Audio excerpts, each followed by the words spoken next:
welcome back to my channel. Today we are continue with the chapter continuity. In the previous video I will discuss about the two questions of the exercise 5D. Now we have to start with the third question in this video. So now let us start the question number 3 of the exercise 5D. Question is, discuss the continuity of the function f where f is defined by f of x is 3 when 0 is less than equals to x is less than equals to 1, and f of x is 4 when 1 is less than x is less than 3. Then f of x is equals to 5 when 3 is less than equals to x is less than equals to 10. Now firstly, the function f is defined at all points of the domain, that means 0 to 1, 1 to 3, 3 to 10, that means function is defined at all the points of domain. So therefore, now in the interval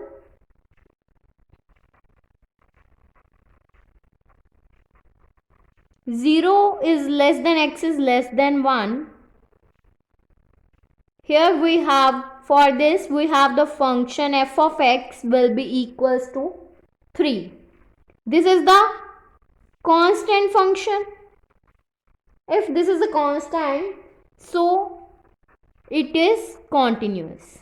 This is the constant function, that means it is a continuous function. Now we have to check the limit at x will be equals to 1. We have to take the limit x approaches to 1 negative f of x. Here f of x is 3. So it will become limit x approaches to 1 negative 3. Then it will become 3.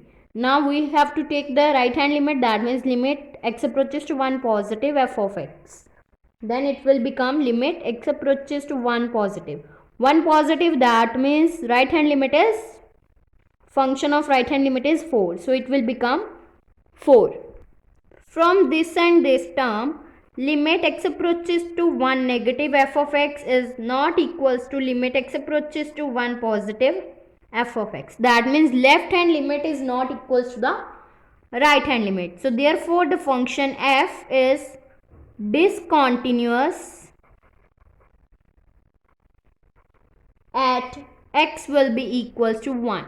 If the function is discontinuous at x will be equals to 1, now this is the first case in which the function is discontinuous at this point.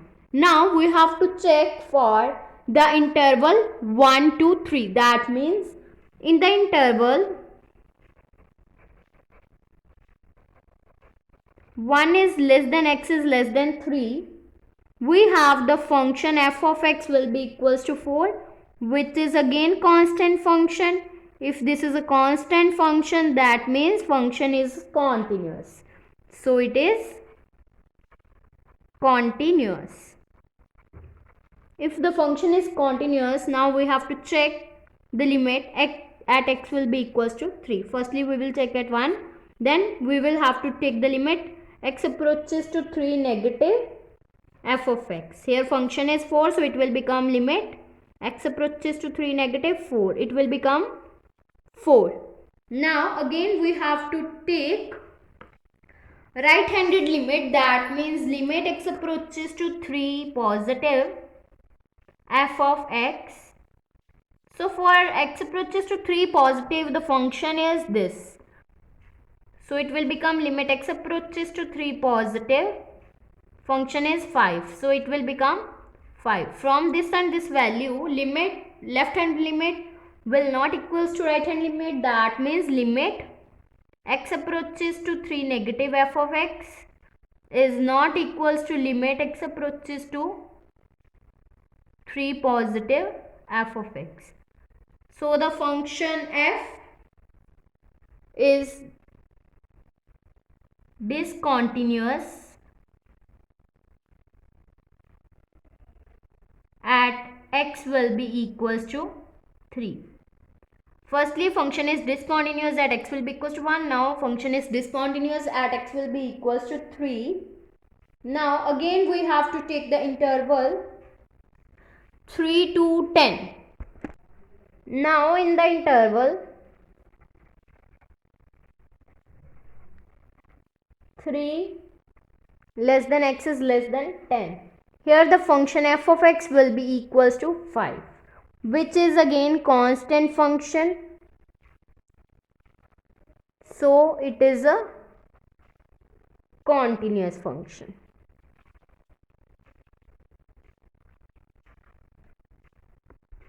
So this is all about the continuity of the given function f of x. Now we have to start with the fourth question. Question is, let f of x will be equals to x minus mod of x minus x square, where x belongs to the closed interval -1 to 1. Then find the points of discontinuity of the given function on this closed interval -1 to 1.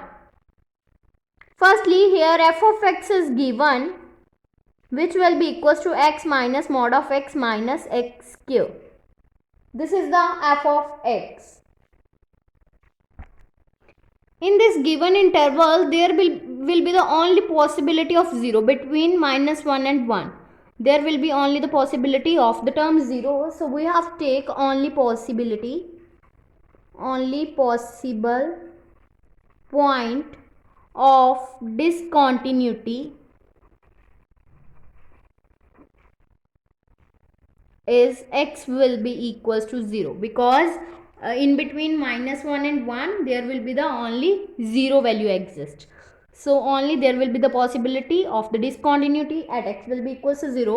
So now we have to check the limit at left-handed limit and right-handed limit. That means limit x approaches to 0 negative f of x, which will become limit x approaches to 0 negative x minus mod of x minus x square. Now here we have to put x will be equals to 0 minus h, where h is greater than 0, so that h approaches to 0 as x approaches to 0 negative. Here we have to take the limit h approaches to 0.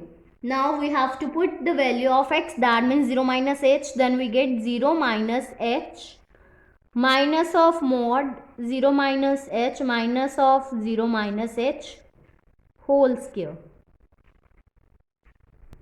Then this term will become limit h approaches to 0 minus h minus of mod minus h minus h square. Then it will become limit h approaches to 0 minus h minus of mod minus here we will have to take, in the mod the term will become positive and we have to take h common from this term, then it will become h into 1 plus h. Now here we have to put the limit h approaches to 0, that means it will become minus 0 minus 0, it will become 0. So this is the value of the left-handed limit. Now we have to solve for right-hand limit, that means limit x approaches to 0 positive f of x. Then it will become limit x approaches to 0 positive, f of x is x minus mod of x minus x square. Now here we have to put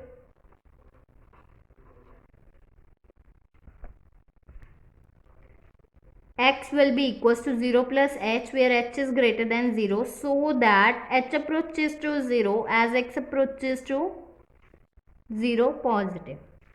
Now we have to take the limit h approaches to 0 and we have to put the value of x as 0 plus h minus mod of 0 plus h minus of 0 plus h whole square.